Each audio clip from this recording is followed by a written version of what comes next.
जिस व्यक्ति के राहु 12वें घर में बैठते हैं दर्शकों, मन में बड़े अलग अलग तरह के विचार आते हैं। राहु तो पहले ही बहुत ज़्यादा इंसान को भ्रमित करते हैं और अब 12वें घर में बैठ गए तो पता नहीं क्या क्या करेंगे। लेकिन वही पता करने के लिए आज की ये वीडियो आपसे जुड़ी हुई है। यानी जिस व्यक्ति के 12वें घर में राहु स्थित हैं, उसे ज़िंदगी में क्या ध्यान रखना चाहिए। क्या ऐसा कर सकता है कुछ व्यक्ति जो अपने ही हाथों से चीज़ों को खो दे, और क्या ऐसा कुछ कर सकता है व्यक्ति कि खोई हुई चीज़ों को दोबारा बना ले। ऐसा क्या फल देंगे राहु 12वें घर में, और ऐसा क्या काबिलियत देंगे राहु 12वें घर में, यह सब जानकारी इस वीडियो में है।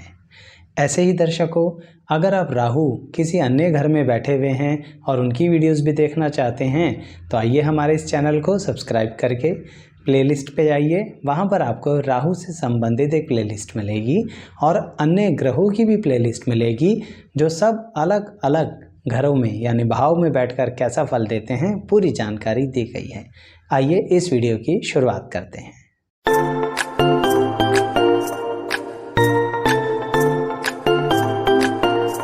मैं एस्ट्रोलॉजर शैलेश जैन आपका हमारे चैनल पर स्वागत करता हूं। दर्शकों, राहु स्थित हैं आपकी कुंडली में 12th हाउस के अंदर, 12वें घर के अंदर, यानी 12th भाव में। 12th भाव का बेसिक तौर पर अगर हम मतलब समझें तो क्या है? खर्च, व्यय, यानी खत्म हो गया, समाप्त हो गया। लेकिन क्या खत्म हो गया, क्या समाप्त हो गया? दर्शकों 12वें घर का राहु हमें यह कहता है कि अगर हमारे सामने कोई पैसों का अंबार भी लगा देना तो भी कहीं ना कहीं अपनी मेहनत से ही बहुत कुछ करना पड़ेगा। इसका तात्पर्य यह रहा कि अगर आप कितने ही धनी परिवार में पैदा हो जाएं, लेकिन 12वें घर का राहु आपसे मेहनत करवा के रहेगा। या तो आपका सारा पैसा खर्च करवा देगा, या फिर आपको अपने घर से किसी तरह से संबंध विच्छेद करवा देगा, या फिर कुछ ऐसी परिस्थितियां उत्पन्न हो जाएंगी कि मेरा पैसा मेरा, तुम्हारा पैसा तुम्हारा, यानी इस तरह की बातें जब जीवन में आएंगी तो खुद कमाना पड़ेगा। लेकिन प्रश्न ये उठता है कि ऐसा व्यक्ति जो होता है, क्या वह खुद कमा पाएगा? सोचिए, किसी धनी परिवार में पैदा होने के बाद जिसने बचपन में धन तो देखा, उसके बाद फिर खुद ही कहीं ना कहीं उस धनी परिवार में अलग अलग तरह की परिस्थितियां भी देखी, तो क्या वो खुद मेहनत कर पाएगा? बिल्कुल कर पाएगा, क्योंकि राहु 12वें घर में आपको एक बहुत बेहतरीन काबिलियत देते हैं जिस पर आपको ध्यान देना चाहिए। और कई बार लोग देते नहीं हैं ध्यान। क्यों? क्योंकि राहु 12वें घर में यही तो करता है, ध्यान नहीं देने देता, ध्यान हटा देता है, ध्यान से भटका देता है। तो किस चीज़ पे ध्यान देना है? दर्शकों, आपको अपनी ज़िंदगी में राहु यहाँ बैठकर कोई ना कोई हुनर ज़रूर सिखाते हैं, जिसे हम कहते हैं ना, इस व्यक्ति में इस पार्टिकुलर चीज़ की नॉलेज बहुत है, टैलेंट बहुत है, स्किल बहुत है। यानी कोई ज़रूरी नहीं है कि आप जो पढ़ाई करें मैं उसके बारे में बात कर रहा हूँ, मैंने हुनर की बात करी है। तो इसलिए क्वालिफ़िकेशन की मैं कोई बात ही नहीं कर रहा, चाहे आप कितने ही हाईली क्वालिफाइड हों। मेरे हिसाब से तो राहु 12वें घर में आपको कुछ ऐसा कार्य करने की काबिलियत देते हैं, या एक से अधिक कार्य करने की काबिलियत देते हैं, जो सब आपके टैलेंट पर बेस्ड होता है। या फिर यह कहिए, आप अलग अलग तरह की स्किल्स सीखने की काबिलियत रखते हैं। इसके कारण अपनी नॉलेज को अपने कार्य क्षेत्र में बहुत बढ़िया से इस्तेमाल करते हैं, और यही काबिलियत है जो मैं कह रहा था आपको ध्यान देना है। लेकिन दर्शकों, राहु 12वें घर में कुछ बड़ा अजीब तरह का भ्रम जाल पैदा करता है। राहु का तो काम ही होता है भ्रम पैदा करना, जो मैंने अन्य वीडियोस में भी बता रखा है। लेकिन 12वें घर में जो भ्रम पैदा कर रहा है ना, ये बड़ा विचित्र है दर्शकों। हर पल एक एहसास देता है राहु कि कुछ होने वाला है। अच्छा, क्या होने वाला है? कुछ अच्छा होने वाला है या बुरा होने वाला है? एक अजीब सा मिश्रित व्यवस्था रहती है कि अगर हमने ऐसा कुछ किया तो कुछ गड़बड़ हो जाएगी, हमने वैसा कुछ किया तो कुछ गड़बड़ हो जाएगी। इसे मैं दूसरे तरह से समझाता हूँ। राहु 12वें घर में आपको एक आदत बना देता है जिसके अंदर दो बिहेवियर आपकी नॉलेज में आ जाते हैं, प्रिजम्पशन और विजुअलाइजेशन। क्या मतलब होता है ये? जब कोई भी कार्य करना शुरू करते हो ना, उससे पहले इतना कुछ मान कर बैठ जाते हो जिसे कहते हैं प्रिजम्पशन। जैसे एक छोटी सी कहानी से आपको बात क्लियर करूंगा, चाहे वीडियो थोड़ी सी लंबी हो जाएगी। दर्शकों, मान लीजिए एक व्यक्ति ने जो खेल दिखा रहा था सड़क पर, उसने एक मटका रखा छोटा सा, उसके ऊपर रुमाल रखा और वहां खड़ी पब्लिक से बोला कि अब आप लोग बताइए इस मटके में क्या है। बार बार यही बात रिपीट करे जा रहा है। एक व्यक्ति गया, रुमाल हटाया और देखा तो मटके में कुछ नहीं था। उसने कहा देखा कुछ नहीं है, खाली है। लोगों ने कहा भाई आपने ये तो बताया ही नहीं कि यहाँ पर आपने रुमाल हटाने की कोई बात कही थी या नहीं कही थी। यानी बाकी लोग जो मान के बैठे हुए हैं कि रुमाल तो हटाया ही नहीं जाएगा ना, इसे कहते हैं प्रिजम्पशन, यानी मान कर चलना। और राहु 12वें घर में जिसके होते हैं ना, वो ऐसे ही बहुत सी बातें अपने आप ही मान कर बैठ जाते हैं, चाहे सामने वाला कहे या ना कहे। इसीलिए दूसरी बात भी आती है विजुअलाइजेशन।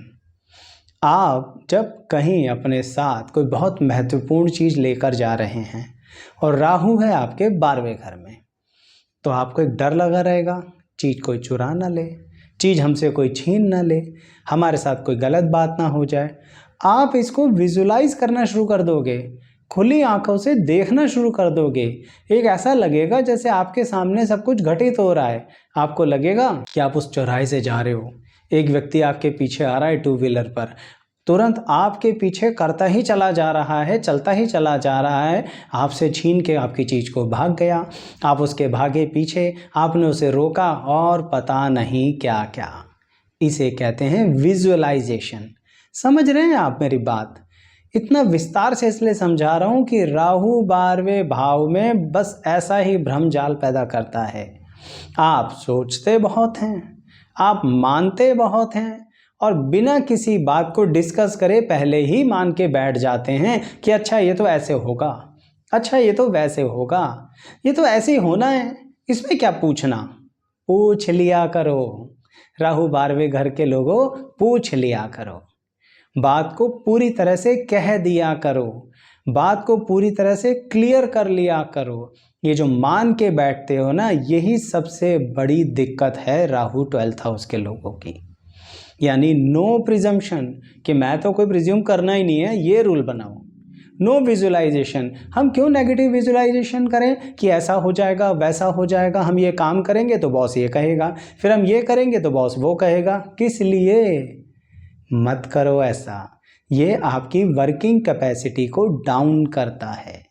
जबकि एक कमाल की बात बताऊं, राहु 12वें घर में आपको बड़ी कमाल की वर्किंग कैपेसिटी देता है। आप वो व्यक्ति हैं जो 24 घंटे में से 18 घंटे काम कर सकते हैं। सुनने में अजीब लगेगा, आचार्य जी सोएंगे कब, बाकी अन्य कार्य कब करेंगे, नहीं सोचते आप ये सब। राहु 12वें घर का वह व्यक्ति होता है जो बहुत बेहतरीन तरीके से अपने ही काम को बढ़ाने की क्षमता रखता है। अब चाहे नौकरी हो, व्यापार हो, सेल्फ एम्प्लॉयमेंट हो, यानी खुद किसी बंजर भूमि को खेत में कैसे तब्दील करना है, राहु 12वें घर का व्यक्ति जानता है। पर क्या करें, वहाँ बैठे बैठे विजुअलाइजेशन ही ख़त्म नहीं होती, खुली आंखों से सपने देखना बंद ही नहीं होता है। कृपया करके मेरी सावधानी को अपने दिमाग में बैठाइए। बहुत बुरा लग रहा होगा कुछ लोगों को, मैं जानता हूँ कि ये कौन सा तरीका है कहने का। कोई बात नहीं, आप भी कह दीजिए कमेंट बॉक्स में, आपका तो राहु 12वें घर में है, मुझे बुरा नहीं लगेगा। तो आपके हर तरह के कमेंट्स का स्वागत है, पर बताइएगा ज़रूर कितना विजुअलाइज किया, कितना ज़्यादा ऐसा महसूस किया कि बस अब तो गए, ख़त्म होने वाला है सब कुछ। इस चक्कर में नेगेटिव थॉट्स भर जाते हैं, जबकि सच्चाई कुछ और है। सच्चाई ये है कि राहु 12वें घर में आपको टैलेंटेड बना रहा है, स्किल दे रहा है, लोगों के बीच में आपकी गुडविल को बना रहा है, लेकिन बस महसूस नहीं होने देता। क्यों? क्योंकि आपको एक और चीज़ भी दे देता है साथ में, कई लोगों को यहाँ पर राहु बड़े ही ज़्यादा मान सम्मान को लेके इम्पोर्टेंस देने की आदत बनवा देता है। यानी वह व्यक्ति अपनी संतान से, अपने जीवन साथी से, अपने आसपास के लोगों से हर पल कहता है कि तुम मेरे मान सम्मान के साथ खिलवाड़ मत करो। जैसे इस बात को आप समझिए कि मान लीजिए आपकी संतान ने कहीं जाके कुछ मजाक किया, जिसके राहु 12वें घर में है उसकी संतान ने मजाक किया, उसे पता लगा तो अपने आप ये लगा लेता है कि इसने मेरा मजाक किया। दो लोग घूर घूर के आपको देख रहे हैं, आप पता नहीं क्या क्या सोचना शुरू कर दोगे, वो जो थोड़ी देर पहले बताया, मानना शुरू कर दोगे और ये कहोगे कि ये मेरी संतान मेरी बेइज्जती कर रही है। क्यों? संतान आपसे मजाक नहीं कर सकती, आपके अपने घनिष्ठ परिवार के सदस्य आपसे मजाक नहीं कर सकते। आप कभी भी किसी भी कारणवश मजाक को भी, गॉसिप को भी, जोक्स को भी सीरियसली अपने रिस्पेक्ट से जोड़ देते हो। ये कमी है, इसलिए इस तरह से बता रहा हूँ। मान लोगे, शांत रहोगे, चिंताओं को कम करोगे, क्रोध को कम करोगे और राहु के इस ब्रह्मजाल को तोड़ दोगे। थोड़ा रिलैक्स रहा करो। कुछ लोग कहते हैं ना, आपने सुना होगा, चिल पिल, बस वही वाली बात है। थोड़ा सा चिल रहा करो। क्यों बिना वजह सोचते हो कि ज़रूर ये इंसान कुछ और ही सोच रहा है मेरे बारे में, ये मेरे बच्चे भी मेरी बेइज्जती करने पे लगे रहते हैं, ये मेरा जीवन साथी तो मुझको वैल्यू नहीं देता है, ऑफिस में हर कोई मेरी टांग खींचता रहता है, हर कोई मेरे को नुकसान देना चाहता है। आधी से ज़्यादा बातें आपके भ्रम की हैं दर्शकों।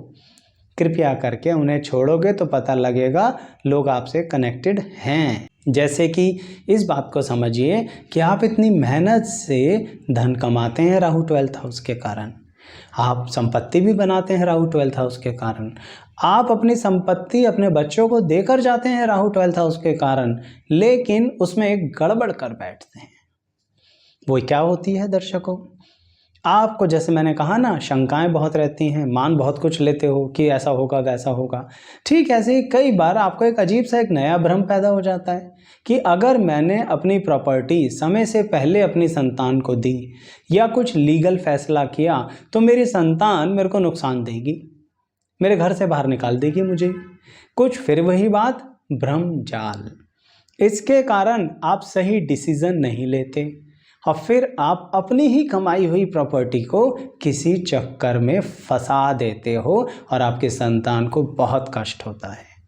इसे ऐसे समझिए कि आपकी कमाई हुई प्रॉपर्टी जो आपकी संतान को मिलनी चाहिए थी, वो कितने कष्ट के साथ, कितने कानूनी पचड़ों के साथ मिलती है, आप अंदाज़ा भी नहीं लगा सकते। मेरी बात समझ रहे हैं? मैं स्पष्ट शब्दों में कह देना चाहता हूँ कि वो कहावत है ना, आपने सुनी होगी कि काल करे सो आज कर, वो वाली बात है। आप उल्टा करते हो, आज करे सो कल कर। तो ये गड़बड़ हो जाती है कि अभी डिसीज़न नहीं लेंगे हम, अभी हमें बहुत सारे डाउट्स हैं, अभी तो हमारी शंकाएं ख़त्म नहीं हुई, अभी तो हम अपनी विजुअलाइजेशन में लगे हुए हैं, हम ऐसे कैसे डिसाइड कर दें। ये बात समझिए दर्शकों, राहु 12वें घर में आपको पकड़ के रखता है, आपको ऐसा करके रखता है कि जिधर देखना है उधर से पकड़ के दूसरी तरफ मुंह घुमा देता है, इधर मुंह घुमा देता है। यानी अपने आप को स्थिर करने की कोशिश कीजिए। अब आप कहेंगे आचार्य जी कैसे करें, राहु ने तो पकड़ रखा है। राहु ने पकड़ने का एहसास दे रखा है। जो आपको लगता है पकड़ रखा है, जो मैंने अभी थोड़ी देर पहले कि राहु पकड़ के रखता है, यानी कि आपको ये एहसास रहता है कि किसी ने हमें पकड़ रखा है। परंतु थोड़ी सी अपनी इच्छा शक्ति को बढ़ाओगे ना तो राहु 12वें घर का कमाल देख लोगे। जैसे एक और बात बताता हूँ आपको कि राहु 12th हाउस के अंदर आपको स्पिरिचुअलिटी के करीब तो लेके जाता है, लेकिन कुछ लोगों को, सबको नहीं कह रहा, कुछ लोगों को कुछ नई ही डिमांड्स आ जाती हैं मन के अंदर। दर्शकों, इस स्पिरिचुअलिटी को कब ऐसी नॉलेज में आप तब्दील कर लें जो आपको ही नुकसान दे दे, इस बात के प्रति सावधान रहा करो। वो नॉलेज जिसे आप संभाल नहीं सकते ना, उस तरफ हाथ मत बढ़ाओ, नहीं तो बहुत ज़्यादा दिक्कत आ जाएगी। इसलिए बहुत ही सात्विक स्पिरिचुअलिटी में रहो, किसी अन्य तरह की नॉलेज से दूर रहा करो। इच्छा होना अलग चीज़ होती है, उस नॉलेज को संभालना अलग चीज़ होती है। तो जब संभाल नहीं सकते तो जाओ मत, अपनी ही गृहस्थी, अपना ही मान सम्मान और अपनी सही में जो नॉलेज मिल सकती थी वो भी सब गवा बैठोगे। तो इसलिए स्पिरिचुअलिटी में रहो, कोई दिक्कत नहीं है, ध्यान लगाओ, मेडिटेशन करो, अन्य इसी तरह की चीज़ें करो, राहु बहुत अधिक अच्छा फल देंगे। पर भटकना नहीं, किसी भी ऐसी नॉलेज की तरफ मत जाना जो आपको ही खा जाए।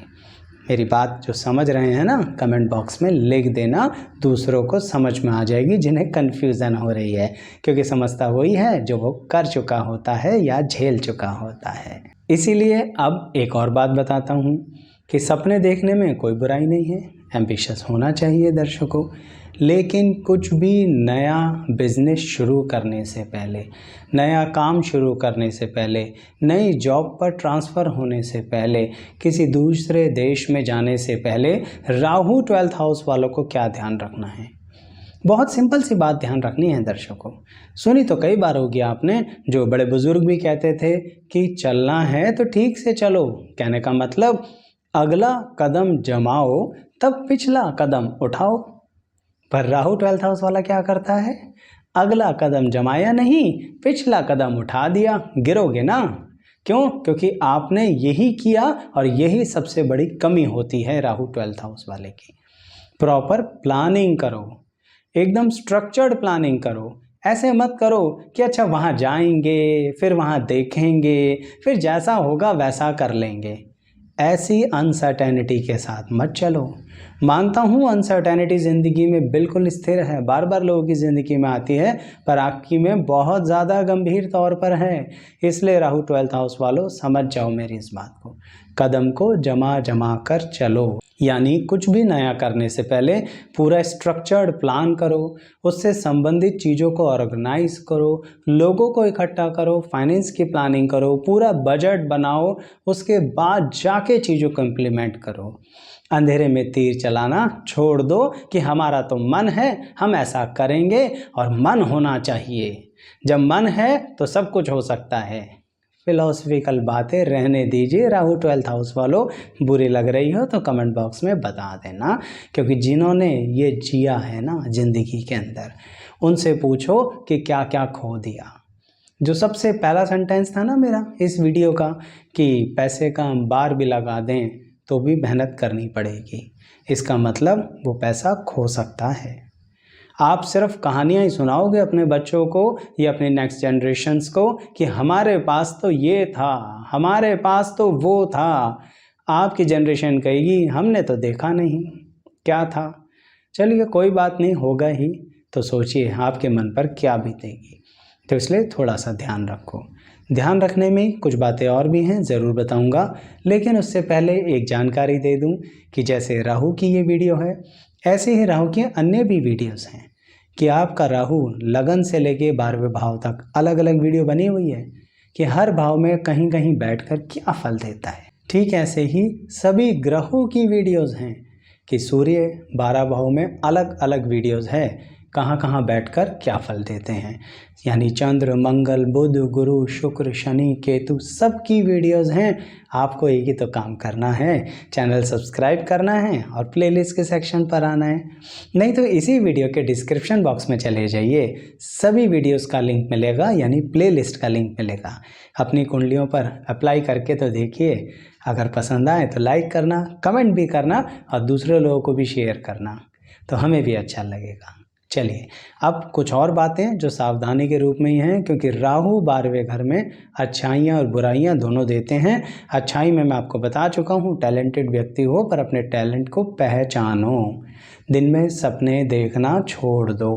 एम्बिशियस होना अच्छा है, पर इस तरह का एम्बिशियस नहीं कि पता नहीं मैं क्या कर गुजरूंगा या क्या कर गुजरूंगी, ये गलत है भाई। प्लानिंग के साथ स्ट्रक्चर्ड वे में चलो। तो खैर अब बात करते हैं एक छोटी सी कि आपके जो माता पिता होते हैं राहु 12th हाउस में, वहाँ क्या फ़र्क डाल रहे हैं। दर्शकों, एक तो माता पिता होते हैं बायोलॉजिकल, यानी जिनके जरिए हमारा जन्म हुआ। राहु 12th हाउस में आपको इसके अलावा भी गॉड फादर या गॉड मदर दे सकते हैं।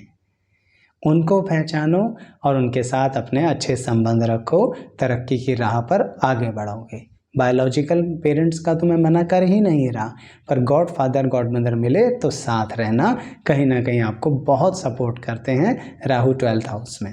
क्योंकि दर्शकों, बहुत अच्छी क्वालिटीज़ हैं आपके पास। कौन कौन सी?